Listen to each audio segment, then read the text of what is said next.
بسم الله الرحمن الرحيم. عن زيد بن أرقم رضي الله عنه قال قال أصحاب رسول الله صلى الله عليه وسلم: يا رسول الله، ما هذه الأضاحي؟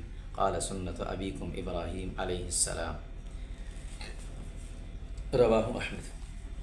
حضرت زید بن ارقم رضی اللہ فرماتے ہیں کہ حضور صلی اللہ علیہ وسلم سے صحابہ نے پوچھا کہ یا رسول اللہ، یہ قربانی کیا ہے، کیا عمل ہے؟ آپ نے فرمایا تمہارے والد ابراہیم علیہ السلام کی سنت ہے۔ سوال یہ کہ ابراہیم علیہ السلام کی سنت ہے، ہمارے نبی کی سنت ہے یا ابراہیم علیہ السلام کی؟ اور اگر ابراہیم علیہ السلام کی سنت ہے تو ہم پر کیسے لازم ہے؟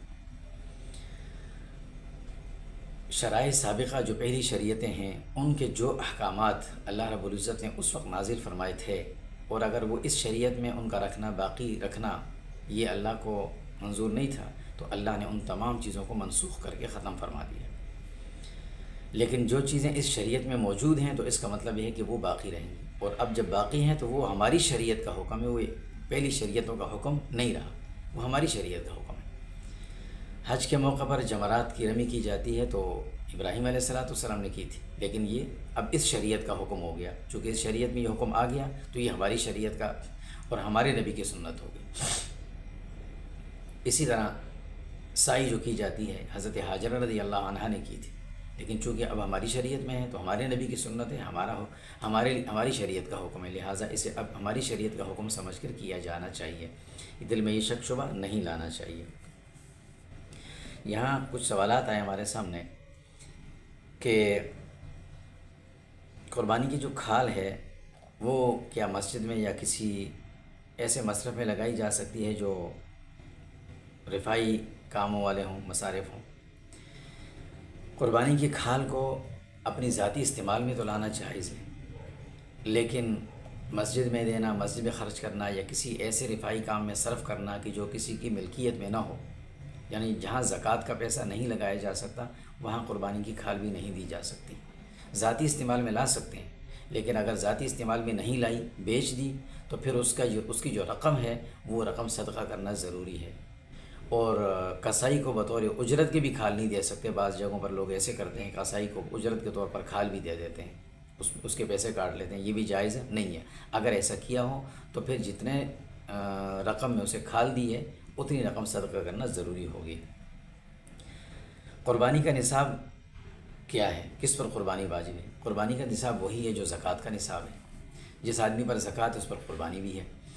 البتہ تھوڑا سا فرق ہے کہ زکوٰۃ کے نصاب کے اندر ضروری ہے کہ وہ مال جس آدمی کے پاس ہو، 1 سال تک وہ رقم اس کے پاس رہی ہو تو زکوٰۃ واجب ہوتی ہے، سال پورا نہیں ہوا تو زکوٰۃ واجب نہیں ہوتی۔ قربانی میں ایسا نہیں ہے۔ اگر قربانی والے دن یا ان 3 دنوں میں ہی تیسرے دن غروب سے پہلے ایک آدمی کے پاس اتنا پیسہ آ گیا جو صاحب نصاب بن گیا تو اس پر قربانی واجب ہے۔ دوسری شرط یہ ہے کہ زکوٰۃ کا جو مال ہے اس مال کے لیے ضروری ہے کہ وہ مال بڑھنے والا ہو، بڑھوتی جس میں ہوتی ہو، تجارت کا مال ہو یا سونا چاندی ہو۔ اور زکوٰۃ کے لیے قربانی کے لیے یہ شرط بھی نہیں ہے، چاہے وہ بڑھنے والا ہو یا نہ ہو، قربانی اس پر واجب ہے، اس آدمی پر۔ ایک بات اس میں یہ بھی یاد رکھی جائیے کہ زکوٰۃ کے اندر ہمیشہ جو اپنی ضرورت کے استعمال کی چیزیں ہیں، چاہے وہ استعمال میں ہوں یا نہ ہوں، ان کو شمار نہیں کیا جاتا نصاب بنانے کے لیے، وہ شمار نہیں ہوتی۔ جو ضرورت کی چیزیں ہوں، استعمال کی چیزیں ہوں، چاہے وہ استعمال میں ہوں یا نہ ہوں، ہاں جو زائد چیزیں ہیں وہ شامل کی جاتی ہیں۔ قربانی میں ایسا نہیں ہے۔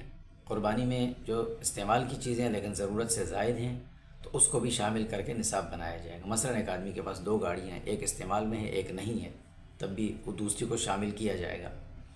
اسی طرح 2 گھر ہیں، ایک گھر استعمال میں ہے ایک نہیں ہے، جو استعمال میں نہیں ہے، ذاتی اپنا رہنے کے لیے بنایا ہے، تو اس کو بھی شمار کیا جائے گا اور قربانی کا نصاب بنایا جائے گا۔ قربانی کے لیے ضروری ہے۔ مرحومین کی طرف سے قربانی کرنا جائز ہے؟ جی بالکل جائز ہے، مرحومین کی طرف سے آپ قربانی کر سکتے ہیں۔ حضرت علی رضی اللہ تعالیٰ عنہ فرماتے ہیں کہ مجھے رسول اللہ صلی اللہ علیہ وسلم نے فرمایا تھا کہ میری طرف سے قربانی کیا کریں، اس لیے میں 2 قربانی کیا کرتا ہوں۔ تو مرحومین کی طرف سے کر سکتے ہیں، لیکن اس میں یہ بات یاد رہے کہ پہلے اپنی قربانی کرنی ہے پھر مرحومین کی طرف سے کرنی ہے۔ جس آدمی پر قربانی واجب ہے وہ پہلے اپنے حصہ ڈالیں پھر مرحومین کی طرف سے کریں۔ مرحومین کی طرف سے قربانی کریں تو کیا ایک حصے میں سب کو شریک کر سکتے ہیں یا ہر آدمی کا الگ الگ حصہ رکھنا ہوگا؟ مرحومین کی طرف سے اگر آپ قربانی کرنا چاہتے ہیں تو اس کی دو صورتیں، یا تو یہ کہ آپ کسی مرحوم کی طرف سے قربانی کر رہے ہیں تو پھر تو ایک حصہ پورا اس کی طرف سے ہوگا، اور اگر آپ یہ چاہتے ہیں کہ بھئی اس حصے کا حصہ ثواب جو سب کو مل جائے تو پھر ایک حصہ نفلی رکھ کر اور یہ نیت کر لیں کہ اس کا ثواب سب کو مل جائے تو جائز ہو جائے گی۔ ادھار لے کر کیا ہم قربانی کر سکتے ہیں؟ اگر آپ کو اتنا یقین ہے، حیثیت ہے، اتنی استطاعت ہے کہ بعد میں یہ پیسے میرے پاس آ جائیں گے، میں ادھار ادا کر دوں گا، تو پھر تو کر سکتے ہیں۔ لیکن اگر ایسا نہ ہو تو پھر ادھار لے کر قربانی کرنا ضروری نہیں ہے، نہ کی جائے، اس لیے کہ آپ صاحب نصاب ہی نہیں ہیں، تو پھر آپ قربانی کیوں کریں؟ کیا قربانی کے جانور کو خریدنے کے بعد ہم نے اس میں کسی کو شریک بنایا ہے تو یہ جائز ہے یا ناجائز ہے شریک بنانا؟ قربانی کے جانور، یہ مسئلہ بڑا اہم ہے، سمجھ لینا چاہیے۔ ایک شخص وہ ہے کہ جس پر قربانی واجب تھی، اس نے پورا جانور خرید لیا، تو اب اگر وہ بعد میں کسی حصے دار کو اس میں شامل کرنا چاہتا ہے تو وہ کر سکتا ہے، اس کے لیے تو جائز ہے۔ لیکن ایک آدمی ایسا ہے کہ جس پر قربانی واجب نہیں تھی اور اس نے پورا جانور خرید لیا، خریدنے کے بعد اب وہ چاہتا ہے کہ کسی کو اس میں شریک کریں، خریدتے وقت نیت نہیں کی تھی، اب شریک کرنا چاہتا ہے تو اب وہ شریک نہیں ہوگا، اگر نیت کی بھی تھی تب بھی شریک نہیں کر سکتا، اب اس کو پورا جانور قربان کرنا پڑے گا اور اس میں کسی کو شریک نہیں کر سکتا۔